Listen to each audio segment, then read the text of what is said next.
Another topic from the news, this corporate foreign ownership.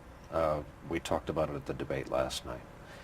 Two huge names, Citigroup and Merrill Lynch, looking for $20 billion cash from overseas to stay afloat from the following nations: Japan, a nation once vanquished and rebuilt by the United States; Korea, where American soldiers fought; Kuwait, where American soldiers expelled Saddam. We are taking money from Prince Alawid, whose money was turned away by Rudolph Giuliani, now propping up Citigroup. Could you blame a member of, say, the greatest generation who felt they fought to save the world for the United States for being upset at looking at the present state of things, where these icons of the money business in the United States are going overseas looking for money to stay afloat? Well, Brian, I'm upset, and we brought this on ourselves, both by government policies and by decisions made in boardrooms across America. And one of the reasons I'm running for president is so we don't break faith with the greatest generation and generations before, who gave us these extraordinary opportunities. We are on the brink of squandering so many of them. When you move from a projected $5.6 trillion surplus when George Bush became president to a $9 trillion debt, and that debt is held by governments around the world, when we now have these sovereign wealth funds that are not disciplined by the market in many instances, but are government controlled, when we continue our dependence on foreign oil and our president goes hat in hand to the Middle East begging the OPEC countries to lower the price, this is our fault. And there's enough blame to go around. We have been spending recklessly. We have not been investing smartly. We have tilted the tax codes to the wealthiest of Americans, and we now see the effects with a declining economy and unemployment and so many problems in the lives of the people that talk to me. We've got to move, and we've got to move quickly. Now, I think we should do more to rein in these sovereign wealth funds, to make them more transparent. I've called for the International Monetary Fund and the World Bank and central banks, including our Fed, to begin to set up some rules, some ground rules. Obviously, a lot of the institutions that I'm proud to represent in New York are now in a very tight place, and they have to take this action. But they need to constrain the influence, because it's not just a global investment fund. It is a sovereign wealth fund. We often have differences in our security and our national goals with some of these countries. Therefore, we've got to have some ground rules before we just take this money that is not disciplined by the market the way that private investment would be. But this raises a much bigger issue. See, I think this election is so important because we're really at a turning point. We have beggared ourselves. We have failed to meet the energy demands in a responsible, clean, renewable energy way. We have denied global warming. We have an increase in people without insurance. We have this home foreclosure crisis, which is undermining the housing market, and so much else. We've got to take action now.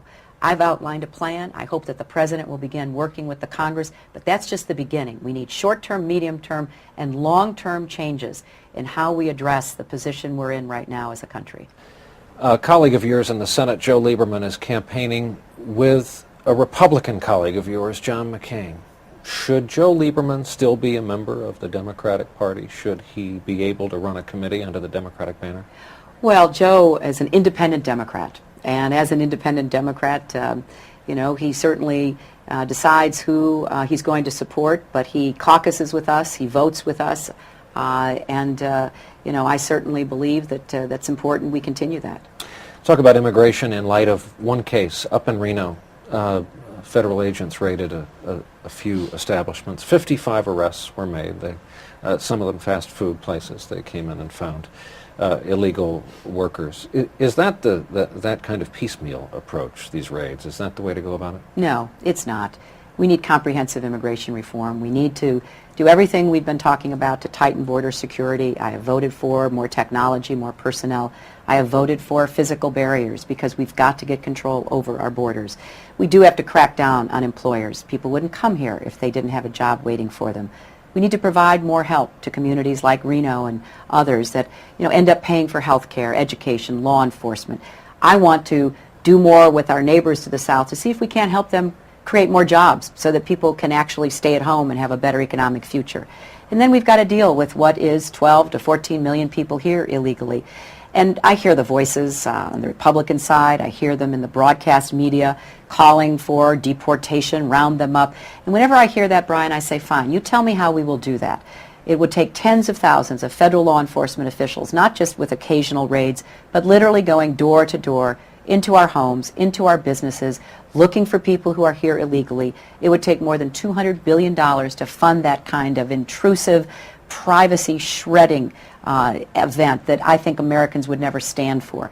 And what I want to do is to say, let's get real here. These people need to be brought out of the shadows and registered. If they've committed a crime here or in the country they came from, they should be deported immediately. No questions asked.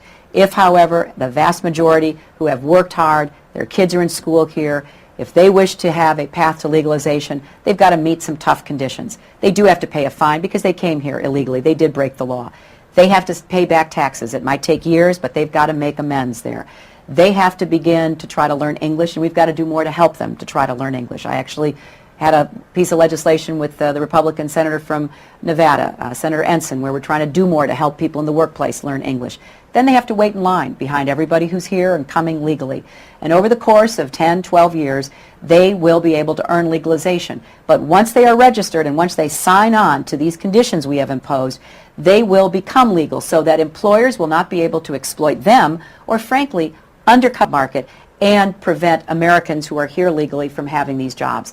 I don't see any alternative, and that's what I will work for immediately upon becoming president. I guess I should ask you to look back on the campaign so far, akin to the question in New Hampshire. It has gotten personal quite early. How have you kept going? Well, I believe in what I'm doing so deeply. I see these problems. I care passionately about the people who I meet, who tell me they don't have health care and they don't have a job and they deserve better than what they're getting from our current government. I know what we can do. I know we can meet these goals. That's what America's about. Since when did we become the can't-do nation? Or we can't provide health care. We can't deal with our energy crisis. I don't believe that. I reject that, Brian.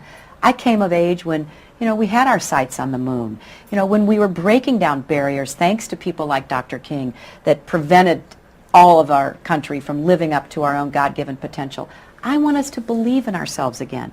We are a good and great nation. We can unleash the ingenuity and the power of the American innovative spirit.